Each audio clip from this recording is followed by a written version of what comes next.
Hello అండి, welcome back to our channel Shri Renuka fashions అండి. చెప్పాను కదా హైదరాబాద్ వెళ్తున్నామని. మేము వెళ్ళాల్సింది హైదరాబాద్ కాదంటండి, సికింద్రాబాద్ మేము వెళ్ళాల్సింది. అండ్ మా జర్నీ అయితే స్టార్ట్ అయిపోయింది. ట్రైన్ ఎక్కిన తర్వాత మా రెండు కోతులను అలా పైకి ఎక్కించేసాము. వాళ్ళు కింద నుంటే వాళ్ళు ప్రశాంతంగా ఉండరు, మమ్మల్ని ప్రశాంతంగా ఉండనివ్వరు, అటు ఇటు పరిగెడుతూ ఉంటారు. సో ఆ పైకి ఎక్కిస్తే కుదురుగా కూర్చుంటారన్న ఉద్దేశంతో పైకి ఎక్కించేసాము. అండ్ మేమైతే 9కి స్టార్ట్ అయ్యామండి. 9కి స్టార్ట్ అయితే అక్కడ 4కి దిగాలంట. కానీ ట్రైన్ లేట్ అవ్వడం వల్ల మాకు 7 అయిపోయింది. పిల్లలతో మాకు చాలా కష్టం అనిపించింది. అండ్ వాళ్ళైతే అక్కడ అలా పైనే ఉంచాము. ఒక 2-3 అవర్స్ వరకు పైనే ఉన్నారు పాపం. వాళ్ళే ఆడుకుంటున్నారు, మమ్మల్ని అయితే డిస్టర్బ్ చేయలేదు.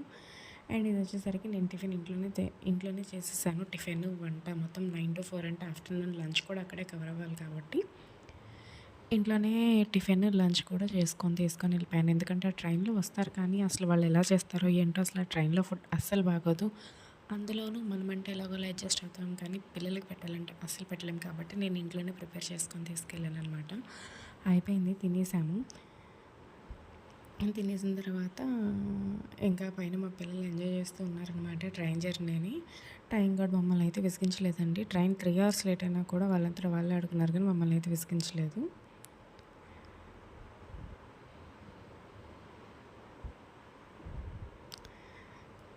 అండ్ అలా సాగిపోతుంది మా జర్నీ.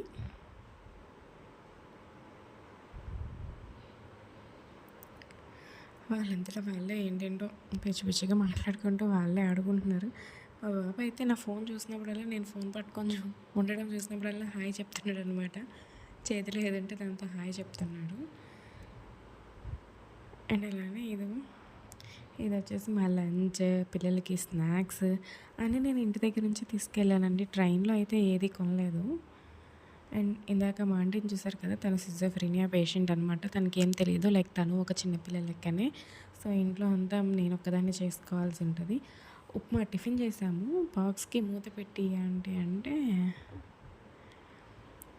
ఇంకా మూత అలా జస్ట్ అలా పైన పెట్టేసి ఇచ్చేసింది. ఇంకా తనకు తెలియదు, మూటతో గట్టిగా పెట్టకపోతే బ్యాగ్లో పెట్టినప్పుడు పోయిద్దని కూడా తనకు అర్థం కాదు. ఇంకా దాన్ని నేనే సరి చేసి బ్యాగ్లో పెట్టాను. జస్ట్ అలా పైన పెట్టిచ్చేసింది మూత పెట్టిమంటే. నేను అందులో పెట్టేసరికి సగం పైకి వచ్చేసింది. మళ్ళీ దాన్ని పైకి తీసి మూత గట్టిగా పెట్టి మళ్ళీ లోపల పెట్టుకున్నాను అనమాట. అట్లా ఉంటుంది, తనకు అసలు ఏం తెలియదు. ఏదైనా మనం చెప్తేనే చేసిద్ది. ఇంకా చిన్నపిల్లలతో సమానమే తను కూడా. స్నానం చేయమని, అన్నం తినమని కూడా మనం చెప్పాలండి టైంకి. తన టైం చూసుకోదు, అసలు ఏం లేదు. తనకి ఎప్పుడు ఇష్టం ఉంటే అప్పుడు తినిద్ది, ఇంకా అంతే.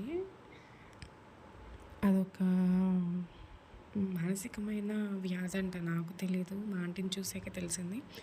ఇంకా మా హస్బెండ్ వచ్చేసి మా పిల్లలిద్దరికి ఆ పైన తినిపించారు. వాళ్ళని కిందకి కూడా దించలేదు, ఎందుకంటే పరిగెడుతున్నారు అటు ఇటు. ఆ పైన ఉంటేనే కరెక్ట్ అని వాళ్ళని పైన చేసాము. ఇదిగో ఇంక ఇప్పుడు ఈయన దిగాడు కిందకి. ఆయన చెప్పులు కనిపించలేదు, వాళ్ళ నాయనమ్మ చెప్పులు ఉంటే వాళ్ళ నాయనమ్మ చెప్పులు వేసేసుకుంటున్నాడు. అండ్ హాయ్ చెప్పమంటే వచ్చాడు ఫోన్ దగ్గరికి, ఫోన్ లాగేసుకుందామని. వాళ్ళ నాయనమ్మని చూసి వాళ్ళ నాయనమ్మ నా చెప్పులు ఇడువు అంటే ఇసిరేసాడు. చూడండి ఎట్లా ఇసిరేసాడు. అదిగో నా చెప్పులు విడువు అనిందని అట్లా ఇసిరేసాడు. ఇంకా వాడి చెప్పులు కనిపించినాయి. అరే వద్దురా, కింద చేతులు పెట్టద్దురా, బాగోదురా, మట్టిరా అని చెప్పి లాగుతున్నా సరే వాడి చెప్పులు తీసుకోవడానికి అట్లనే ఉన్నాడు. చిన్నపిల్లలు కదా, ఇంకేం చేస్తాం ఒక్కొక్కసారి అంతే. ఎప్పుడెప్పుడు వెళ్ళి సికింద్రాబాద్ రైల్వే స్టేషన్లో పడతామా అన్నట్టుందండి నా పరిస్థితి అయితే. వీడితో అసలు అటు ఇటు పరిగెడుతున్నాడు. చెప్పులు తీసుకొని డాడీ దగ్గరికి వెళ్ళరా, చెప్పులు వేస్తాడంటే వెంటనే పరిగెత్తాడు ఇంకా అటువైపుకి. ఇంకా గబుక్కుని మా ఆయన వెళ్ళి పరిగెత్తుకుంటూ వెళ్ళి తీసుకొని వచ్చారు. ఈ పిల్లలతో జర్నీ అంటే చాలా కష్టం అండి. తీసుకొచ్చేది చెప్పులు వేస్తున్నాడు.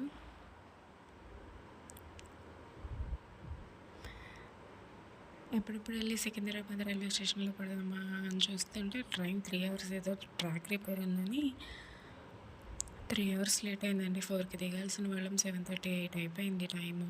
ఈ పిల్లలతో అయితే చాలా విసుగు చేసింది అసలు. అండ్ లాస్ట్కి దిగిన తర్వాత సరే ఈ వీడియో కూడా కవర్ చేద్దాం అనుకునే మా ఆయన ఫోన్ లాగేసుకెళ్ళిపోతారు, జాగ్రత్త లోపల పెట్టేసరికి సరే ఎందుకు వచ్చిందిలే గోలని ఇంతవరకు తీసి పెట్టారు.